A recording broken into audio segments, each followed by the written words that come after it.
10º estudo no livro de Filipenses. Eu li esse texto hoje, irmãos, e eu louvei ao Senhor, irmãos. Que maravilha que é a Bíblia. Cada texto, irmãos, cada detalhe.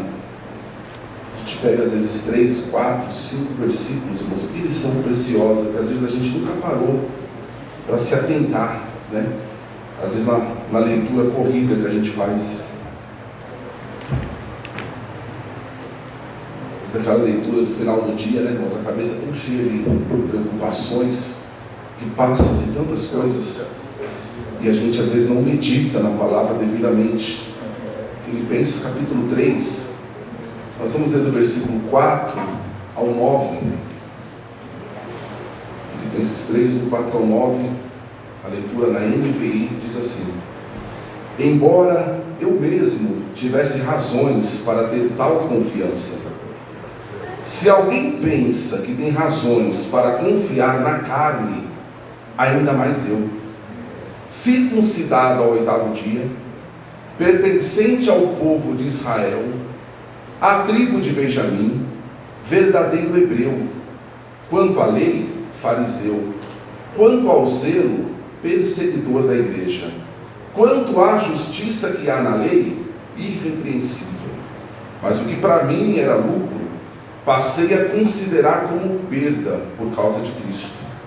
Mais do que isso, considero tudo como perda, comparado com a suprema grandeza do conhecimento de Cristo Jesus, meu Senhor, por quem perdi todas as coisas.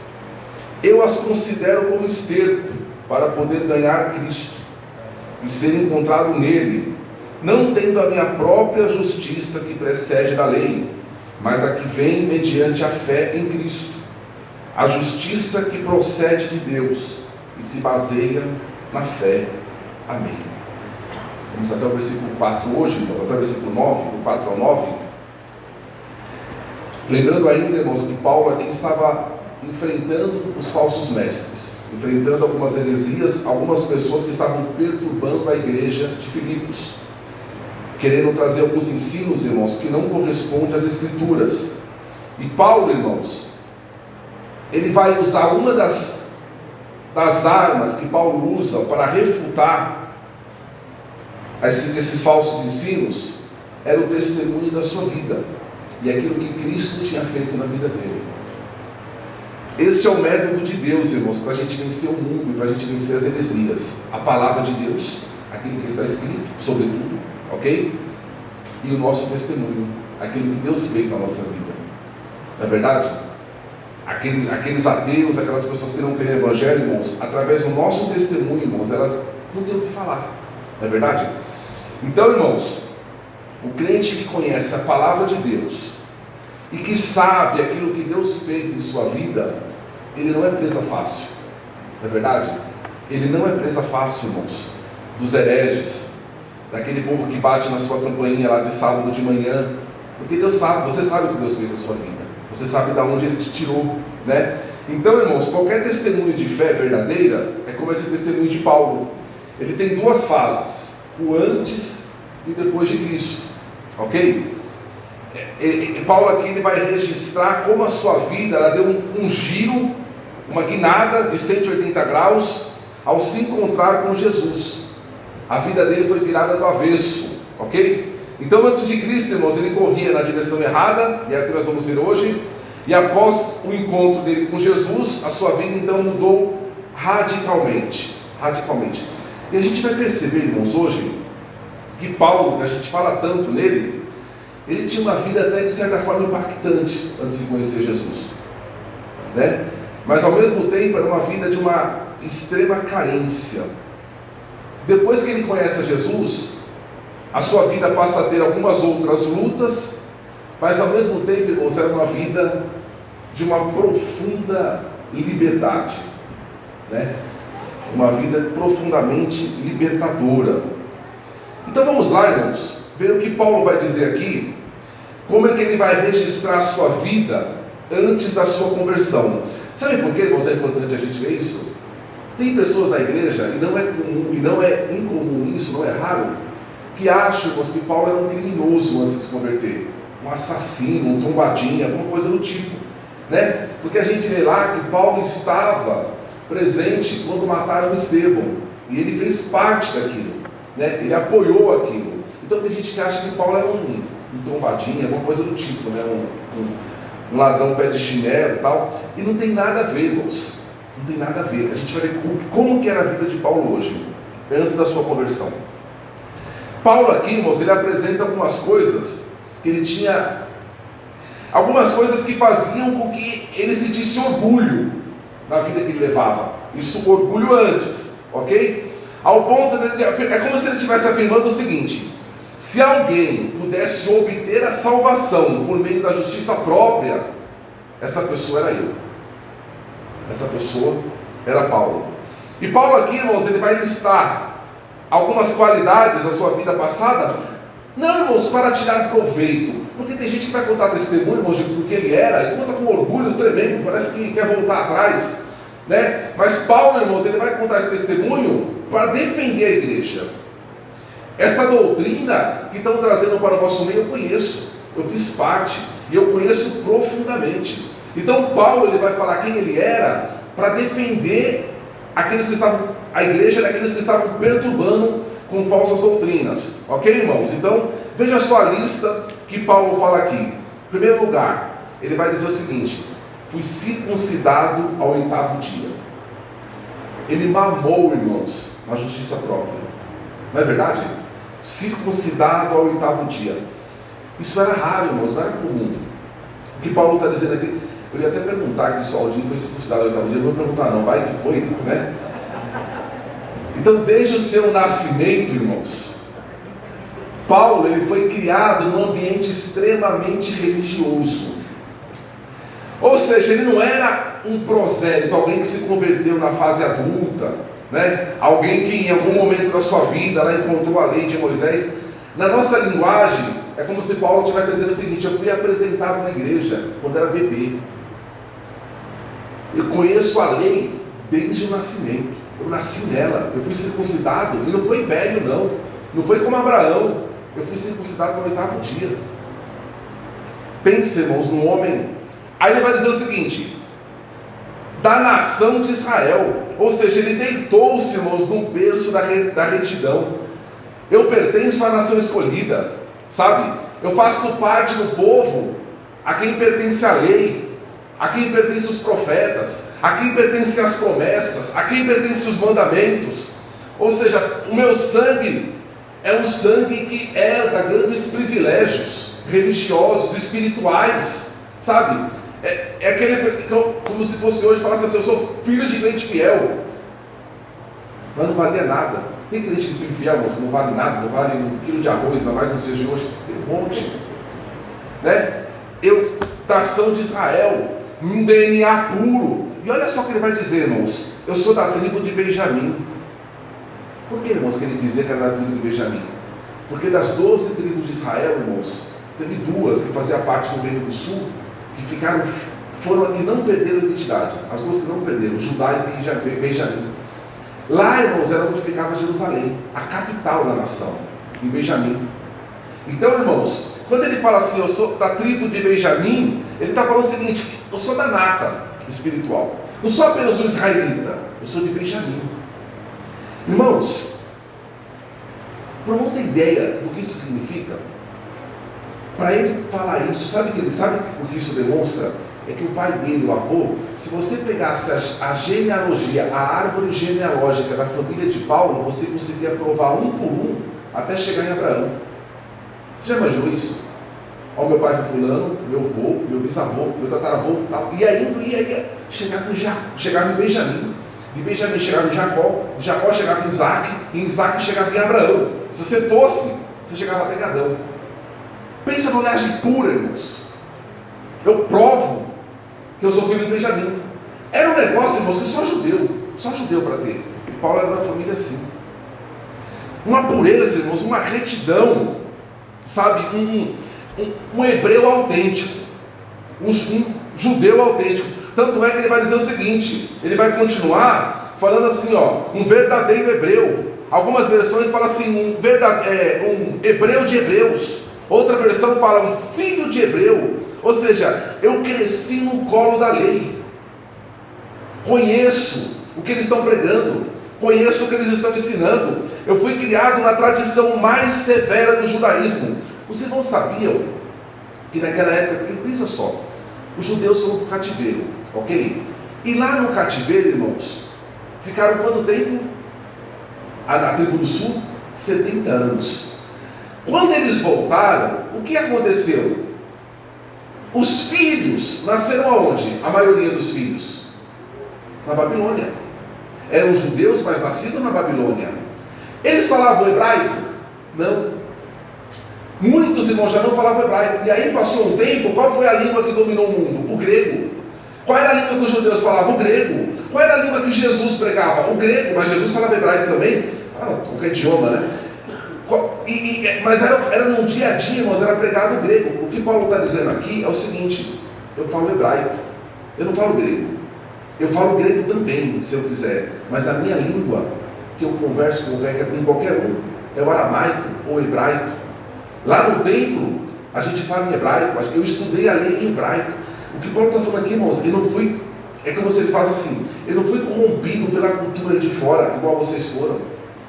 Esses judeus que estão pregando para vocês, a grande maioria não sabe falar hebraico, fala grego, eu falo hebraico. Tanto é que tem uma passagem de Atos, que teve um tumulto na cidade porque ele estava pregando o evangelho, e daqui a pouco ele falou em alta voz e começou a falar em hebraico.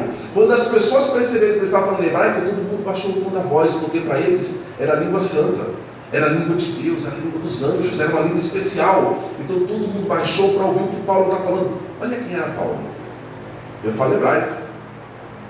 Conheço todos os costumes da época. Na adolescência, irmão, sabe o que aconteceu com Paulo? Que nasceu em Tarso. Ele foi enviado para Jerusalém para estudar na adolescência, irmãos, aos pés de quem? De Gamaliel. Estudar a lei, irmãos, aos pés da maior autoridade religiosa da época. Eu estudei aos pés de Gamaliel desde adolescente. Conheço tudo isso. Quanto à lei, ele vai dizer, fariseu. Fui formado um fariseu. Hoje, irmãos, quando a gente fala para alguém assim, você é um fariseu, é uma ofensa, não é verdade? Você está, Você está insultando a pessoa, você está querendo dizer que ela, algo ruim, algo negativo, pejorativo. Mas naquela época, você falar assim, eu sou um fariseu, era um grande elogio, era um grande privilégio, era uma grande credencial. Sabe por quê, irmãos? Porque os fariseus daquela época, irmãos, eram os homens que buscavam cumprir os mandamentos de Deus com todas as forças. O nome fariseu significa separado. Eram homens, irmãos, que viviam separados da vida comum. Eles viviam para o templo, eles iam para as coisas de Deus, eles não se misturavam com pessoas comuns. Eles falavam, não, eu não sou igual a vocês, que pega todo dia um ônibus cheio de pecadores junto, que vai nesses mercados aí cheio de pecador, não, eu não tenho contato com esse povo não, nós somos separados, nós somos fariseus, nós somos a nata, nós somos o povo de Deus, um povo especial. Tanto é, irmãos, que eles é que estudavam a lei e transmitiam para o povo. E aí nisso, irmãos, eles faziam a própria interpretação da lei. Através dos fariseus, você sabia que na época de Jesus você tinha duas leis. A lei escrita, que era a lei de Moisés, e você tinha a lei oral. O que era a lei oral, irmãos? Era a interpretação que eles faziam da lei. Por exemplo, a lei dizia o seguinte, não trabalhe no sábado. Mas o que isso significa? E aí eles começavam a explicar. E você podia fazer isso, não, você pode andar no máximo 1 quilômetro. A lei não falava disso não, mas a gente interpreta assim. É no máximo 1 quilômetro, você não pode andar mais de 1 quilômetro. No sábado você não pode abrir a sua geladeira. No sábado você não pode comer uma fruta com semente. Por quê? Porque você pode cuspir a semente no chão, aquela semente vir a nascer, você trabalhou, você está em pecado. Então eles interpretavam a lei. Só para o mandamento do sábado eles faziam diversos mandamentos em função daquele. É como se fosse ter um mandamento, faziam vários submandamentos que se tornavam lei, que se tornavam autoridade. Esse era um judeu, irmãos. Foi nesse meio, irmãos, que Paulo nasceu. Foi nesse meio que Paulo foi criado, conhecia cada tio da lei. Ele vai dizer o seguinte, quanto ao zelo, fui perseguidor da igreja. Na verdade, irmãos, os fariseus, eles confrontavam qualquer pessoa que não obedecesse à lei. Eles não respeitavam quem não respeita a lei. Hoje, irmãos, nós não somos assim, não é verdade? Se nós, irmãos, às vezes a gente pega alguém que afronta a Bíblia, que insulta a Deus, insulta o nome de Jesus, a gente vai lá tirar satisfação com a espada, com o revólver? Não, a gente diz esse cara, ora pela pessoa, tal. Os fariseus não. Eles confrontavam quem desrespeitava a lei. Eles não respeitavam, irmãos, quem não respeitasse a lei. Tanto é que a gente vai ver que a conversão de Paulo, o que ele foi fazer, irmãos? Ele era tão zeloso que ele foi no templo, ele pediu carta que autorizasse ele a ir para Damasco, e quem ele encontrasse no caminho, irmãos, prendesse. Prendesse quem? Os do caminho. Os crentes daquela época, irmãos, não eram chamados de cristãos, eram chamados os do caminho. Os do caminho. Então, assim, se eu encontrasse algum do caminho, e o caminho ali era Jesus, né? Eu vou prender. Então eram pessoas zelosas, pessoas, sabe? Aí ele vai dizer assim: quanto à justiça que há na lei, irrepreensível. Você sabia, irmãos, para você ver como que esses homens eram irrepreensíveis, os judeus, eles davam dízimo até no tempero. Jesus fala disso. Até no tempero. A pessoa dá dízimo no tempero. E não era em dinheiro, irmão. Você vendia tempero e levava o dinheiro. Era você levar o próprio tempero. E sabe como é que funcionava? Por exemplo, você foi lá e pegou lá o cominho, o cheiro verde, seja lá o que for. Você pegou, separou o dízimo para levar para o templo daquele tempero. E enquanto o dízimo não fosse entregue, a dona da casa, sua esposa, não podia usar o que ficou. Os 90% tinha que ficar guardado até que o dízimo fosse entregue, porque eles entendiam que a primeira parte era do Senhor. Depois que eu entreguei a primeira parte, eu vou lá e uso. Como se fosse hoje falar, não pode gastar um centavo do salário enquanto não entregar o dízimo. Era assim esses homens, eram assim. E Paulo foi criado dessa forma. E Paulo vivia exatamente desse jeito, irmãos, uma aparência irrepreensível. Portanto, irmãos, nós podemos concluir que Paulo, ele tinha conquistado tudo que o homem almejava. Tudo, ele tinha tudo que o homem almejava. Como eu falei, fariseu naquela época era um elogio. Ele tinha tudo, irmãos, exceto Jesus. Tinha tudo. Tinha tudo, irmãos. Só faltava tudo. Não é verdade? Ele tinha tudo, só faltava tudo. Tinha tudo, menos o que precisava. Até aqui, irmãos, a gente pode concluir uma coisa: que tudo isso Paulo fazia na sua sinceridade. E sinceridade não pode salvar ninguém. Sabia que a gente pode ser muito sincero em relação à nossa religião e não ser salvo? A gente pode ser muito sincero em relação à Bíblia e não ser salvo. O que salva o homem, irmãos, é Jesus. É o encontro com a pessoa de Jesus. Se ele não tiver esse encontro, pode ser sincero, irmãos, no último grau. Pode ser zeloso, não dá nada. Por isso que a gente sempre fala, irmãos, quanta surpresa nós teremos lá no céu. Vai falar assim: mas Senhor, fulano era zeloso demais, era cuidadoso, era sincero. Nunca o conheci. E aí, irmãos, no final do versículo, no começo do versículo 7, Paulo vai falar assim, versículo 6 ele fala quanto ao zelo perseguidor da igreja, quanto à justiça que há na lei irrepreensível. Aí como começa o versículo 7? Mas, o que para mim era lucro, passei a considerar como perda. E essa expressão mas, irmãos, ela deve estar presente na vida de todo crente. O mas aqui, irmãos, na língua portuguesa, vocês se lembram, né? Uma conjunção adversativa. Meu Deus do céu, deixa eu mostrar para lá. Mas enfim, ele fala de um contraste, como era e como é agora. Esse mas, irmãos, é o que declara a conversão, a mudança de rota, o mas, né? Então tem que ter um mas na nossa vida. Eu era assim, mas, né? Eu fiz isso, mas. Então, irmãos, todo crente tem um mas na sua vida, e esse mas é que muda tudo. É esse mas que o diabo não gosta, né? É o mas, né? Que perturba, é o mas que arranca a pessoa das trevas. É o mas, irmãos. Esse mas fala de uma mudança radical. Mas eu me achava justo, mas quando eu me encontrei com aquele homem, eu vi que a minha justiça era trapo de imundície. Eu me achava tão íntegro, mas quando eu estava diante dele, eu vi que lixo que eu era. Eu vi que nada daquilo que eu fazia valia a pena. Então, irmãos, veja só, uma coisa importante no texto de hoje, irmãos, está no versículo 9, quando ele fala assim, ó, depois a gente vai voltar um pouco, mas vamos avançar para o 9. E ser encontrado nele, não tendo a minha própria justiça que procede da lei, mas a que vem mediante a fé em Cristo. A justiça que procede de Deus e se baseia na fé. Irmãos, talvez o assunto principal que Paulo vai falar aqui é sobre essa questão, que ele buscava construir a sua própria justiça, a sua própria salvação. E essa expressão, irmãos, é fundamental no texto, justiça. Isso inquietava o coração de Paulo. Sabe, irmãos, ao matar um cristão, ao matar Estevão, sabe o que Paulo imaginava que estivesse fazendo? A sua justiça.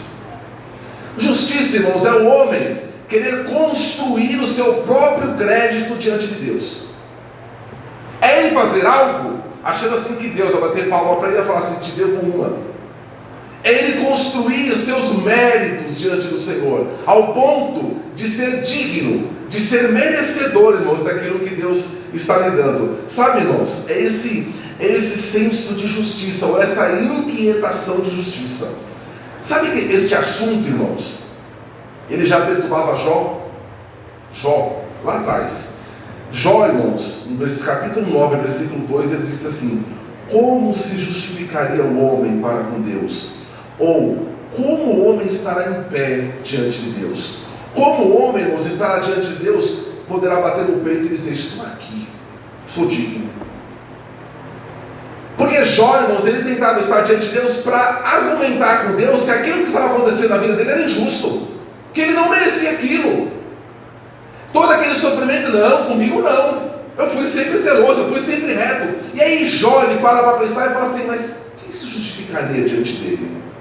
Quem poderia se apresentar diante de Deus e falar assim, o meu caminho me colocou aqui, as minhas obras me fizeram dignas de estar aqui? Sabe, irmãos, que é justamente essa inquietação, irmãos, por justiça.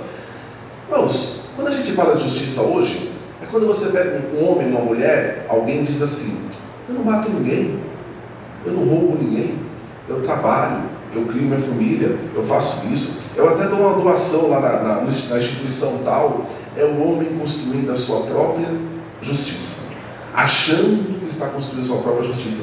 Sabe quem foi isso, irmãos, que perturbou a alma de Lutero? Lutero, ele procurava se justificar diante de Deus. E aí Lutero, irmãos, fazia jejuns de dias. Ele fazia jejum onde perder a força e ficar no chão sem ter força, precisava ser socorrido, procurando construir a sua justiça diante de Deus. E por mais que ele fizesse, irmãos, pior ele se sentia, mais indigno ele se sentia. Então ele falava, como? E aí um dia ele foi ler Romanos, e ele aprendeu que o justo viverá da fé. Ele aprendeu que a justiça não estava nas suas mãos, a justiça estava em crer em Cristo, em crer em Jesus, em saber que o que Jesus fez foi imputado a ele. Então ali, irmãos, ele percebeu o que era a verdadeira justiça que a Bíblia ensina, e foi ali que começou a reforma, quando ele se inquieta procurando a sua própria justiça. Então, irmãos, o que os homens dizem hoje, você não precisa crer em Jesus, você não precisa crer no Evangelho para fazer o bem, né? Para você agradar a Deus, basta fazer o bem. Isso é mentira. O que salva o homem é o Evangelho, o que justifica o homem é o sangue de Jesus e mais nada. E é o que Paulo vai dizer aqui. Se houvesse alguma coisa, Paulo vai dizer, que pudesse me fazer digno de estar, fazer o homem digno de estar diante de Deus, o primeiro a estar lá seria eu. Porque eu fui reto, eu fui sincero desde o nascimento, nunca andei em pecado. Irmãos, era uma vida tão devota que nem se casar se casou. Parece que nem pensou nisso, irmãos. Só buscar a Deus, só servir a Deus, só servir a lei e dar um dízimo de tudo, e tudo nos detalhes, irmãos. E ele fala, isso não podia me justificar, isso não podia me salvar. Fica imaginando, irmãos, como é que a pessoa ela vai para um outro lugar fazer mal em nome da religião e para isso ela até pede carta de autorização. Olha a religiosidade. Me dá carta que eu vou fazer o mal ali em Damasco, né? Eu vou prender ali em Damasco, eu vou talvez matar ali em Damasco. Mas, irmãos, naquela estrada, volta a dizer, o mas aconteceu e aconteceu de repente. Aconteceu de repente. Você já reparou, irmãos? Eu não sei a sua, mas eu acredito que toda a conversão ela aconteceu de repente. De repente, irmãos. Você foi ver, meu Deus, eu me converti. Né? A salvação não é um processo assim, irmãos. A conversão ela não é um processo. Ó, você vem aqui, você aprendeu como se fosse um diploma numa universidade. Você faz um curso, no final a gente vai te entregar isso. E aí você sim vai poder se converter. Não é isso não, irmãos. É de repente. A gente nem estava pensando às vezes nisso, irmãos. Não é um processo que se desenrola. É algo que de repente acontece. Paulo, irmãos, não estava procurando por Jesus. Não estava procurando. Afinal, irmãos, quem estava? Quem estava? Se ele mesmo é Romanos, ele disse assim, ó, não há um homem justo, não há ninguém que busque a Deus. Quando você se converteu, estava buscando a Deus? Estava nada. Estava buscando alguma coisa, estava buscando só, né? Você não queria nenhum outro Deus na sua vida além de você mesmo. Estava buscando de repente um relacionamento, estava buscando alguma coisa, um emprego, estava buscando a solução de um problema, às vezes pequeno, momentâneo, daquele momento, irmãos. Ninguém estava buscando a Deus. Irmãos, sabe qual foi a nossa parte na nossa conversão? Fugir de Deus. O que a gente só sabia era fugir de Deus.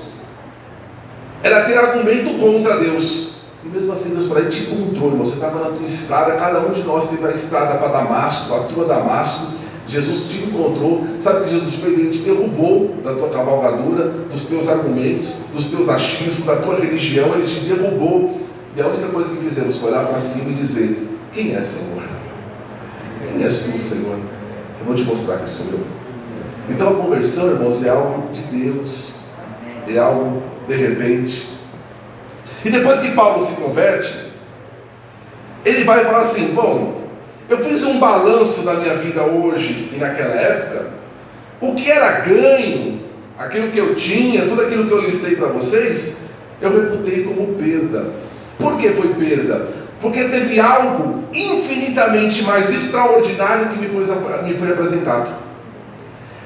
Quando, irmão, é como se ele estivesse dizendo o seguinte, nada daquilo me proporcionou o que eu senti naquele dia, o que eu vivi naquele dia, a paz que eu recebi naquele dia. Nada, irmãos, daquela religião, daquele monte de coisa que eu fazia, irmãos, me deu aquilo que agora eu tenho. Então ele vai usar até uma expressão da contabilidade, é como se fosse assim, eu coloquei de um lado e coloquei do outro. Eu vi que o tesouro deste lado, que eu tenho agora, não dá nem para comparar com aquilo que eu tinha. E aquilo que... é como se fosse assim, aquilo que eu confiava simplesmente evaporou, virou fumaça. Deixei a minha religião para entrar num relacionamento pessoal com Deus. Isso difere o cristianismo de qualquer outra religião, irmãos. É um relacionamento pessoal com Deus. Não é coisa que você aprende, é coisa que você vive junto. Não é simplesmente aquele intelecto. É uma mudança, irmãos, que vai lá né? Como a gente falou na escola de linguagens, vai no mais interior do homem e muda, irmãos, de dentro para fora. E Paulo vai dizer assim, tudo aquilo, a lei, aquela devoção, aquele zelo, tudo aquilo eu reputei como lixo, como refúgio, como esterco. Perdi a minha reputação diante da minha nação, mas eu ganhei a Cristo. Eu perdi o meu tudo, porque me apresentaram outro tudo. Aquilo que para mim era tudo, eu vi que era muito pequeno. Você entende? E não tem como, irmãos, alguém se converter sem perder isso, sem perder o seu tudo. Aquele que pensa, irmãos, que mas será que vale a pena eu abandonar as minhas amizades, entre aspas, em prol do Evangelho? Isso daí nunca teve um encontro real com Cristo. Paulo não pensava nisso. Será que vale a pena? Não pensava. Mas não pensava nada disso. E no versículo 9 ele fala da justiça que ele recebeu. Irmãos, a gente pode comparar, irmãos, essa conversão de Paulo, já caminhando para o final.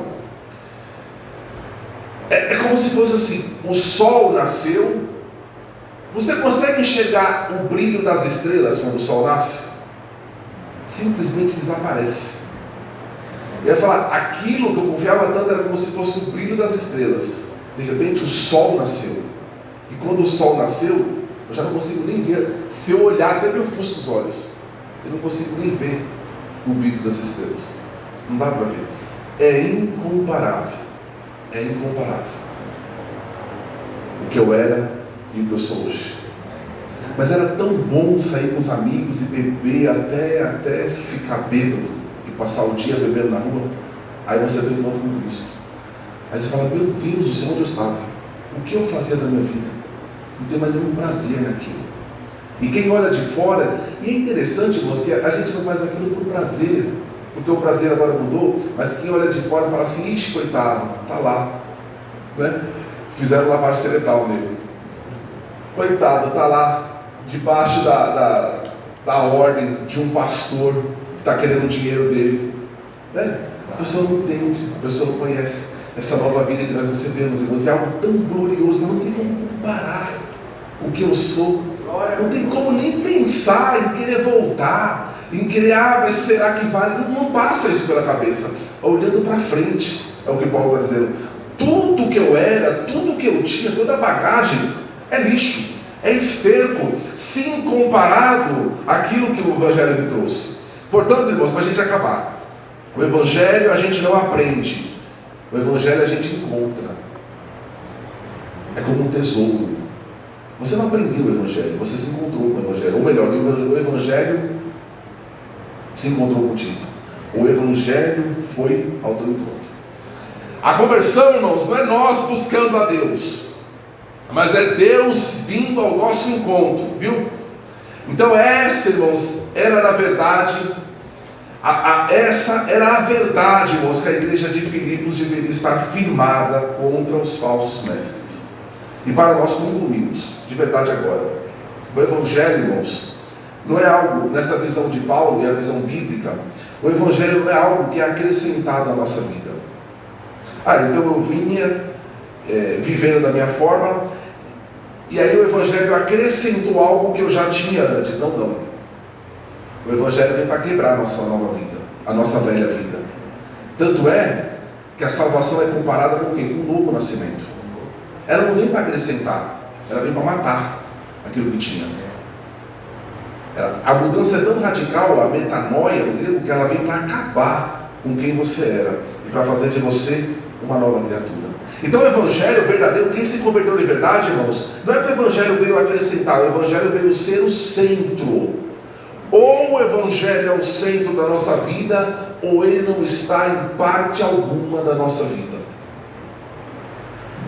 Ou o Evangelho é o centro, porque hoje, irmãos, infelizmente hoje vivemos uma época em que o Evangelho que é pregado é só um acréscimo, não precisa mudar de vida, é só um plus, é só um algo a mais. Não precisa ficar tão na igreja, com Bíblia todo dia, não precisa nada disso não. É o Evangelho coaching. Esse Evangelho, se você já é um bom profissional, ele vai te fazer o melhor, porque Jesus é o teu coach. Aquilo que você já faz, ele vai só te ajudar a fazer melhor do que você já faz. É o Evangelho fácil, é o Evangelho que não tem regeneração, que não tem conversão, não tem mudança de vida. O homem está em pecado, continua em pecado, porque Deus é tolerante, Ele tolera o teu pecado, Ele entende a fase que você está vivendo. O Evangelho não é isso não. O que Paulo está falando aqui, é uma nova vida. Tudo ficou para trás e nada se compara ao que eu recebi agora. E volta a dizer, lembra de quem estávamos falando, não era um ladrão, não era um traficante, nada disso não, era Paulo. Olha a vida que ele levava, tudo que um judeu queria, ele conquistou. Ele falou: abri mão de tudo, porque agora o tesouro que me foi entregue é incomparável. É incomparável. O negócio agora é olhar para frente. Irmãos, Deus é o Deus do imponderável, do improvável. Como vai salvar um homem como Paulo, irmãos? E ele podia bater no peito dos irmãos lá de Jerusalém e falar assim: eu vou ser o líder aqui em Jerusalém. Eu me entendo da lei mais do que Pedro, mais do que Tiago, mais do que João. Não, esses homens aí não entendiam da lei não, eram pescadores. Eu não, era fariseu, eu ficava lá no pé de Gamaliel. Olha o Deus do imponderável, irmãos. Ele pega um homem como esse, com toda essa bagagem intelectual, né? E manda para onde? Pregar para bárbaros, pregar para gentios, pregar para gente que não sabia nada de lei de Moisés. Você vai pregar para aquele povo. É o Deus do improvável. É o Deus que faz as coisas como Ele quer, do jeito que Ele quer, com quem Ele quer. Esse é o Evangelho, irmãos. Então, irmãos, fiquemos com esta palavra. Tenho certeza que a tua vida ela tem o antes e tem o depois de Cristo. Fique firme no teu depois. Você sabe o que Deus fez na tua vida. Fique firme na palavra de Deus. Quantos ventos nós temos vivido, irmãos? Quantas doutrinas para nos desestabilizar, para nos tirar do eixo. Fique firme, sabendo quem foi que te comprou. Amém, irmãos? Fiquemos em pé e oremos ao Senhor. Pastor Jefferson, ore por nós, por gentileza.